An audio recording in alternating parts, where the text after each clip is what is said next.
Bakit yata tahimik si Toby Chanko sa land bill sa Navotas? Land bill disaster. Iniiwasan niya ba ito? Natatakot ba siya o may itinatago? Sa gitna ng sunod-sunod na trahedya sa land bill sa buong bansa at ngayon ay sumabog sa Navotas, isang bagay lalo ang kapansin-pansin dito. Ang nakakabinging katahimikan ni Toby Chanko. At habang umaabot ang usok sa kalagitnaan at ang panganib ay nilalanghap ng mga tao, ang inaasahang boses ng pananagutan at aksyon ay tila parang wala.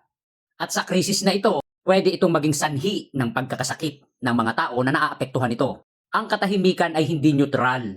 Ito ay posisyon na dapat ay ginagawan mo ng aksyon. Pero ang kapansin-pansin dito, may time ka sa ibang issue, pero sa sarili mong issue, parang tahimik ka. Bakit ganon, Toby Chanko?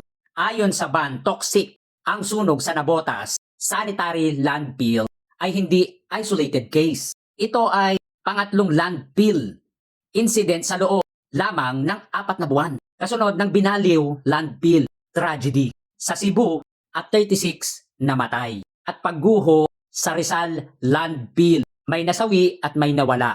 Ibig sabihin, hindi ito aksidente. Kung ilang ulit nang nangyari. Ang totoo dito, kapabayaan. So panawagan ko lang naman sa iyo, Toby Chanko. Hindi naman masamang magbigay ka ng opinion sa ibang issue. Pero mag-focus ka dun sa sarili mong issue. Gumawa ka ng mga solusyon para matigil ito. No, huwag ka makisawsaw sa ibang issue. So ayun, God bless.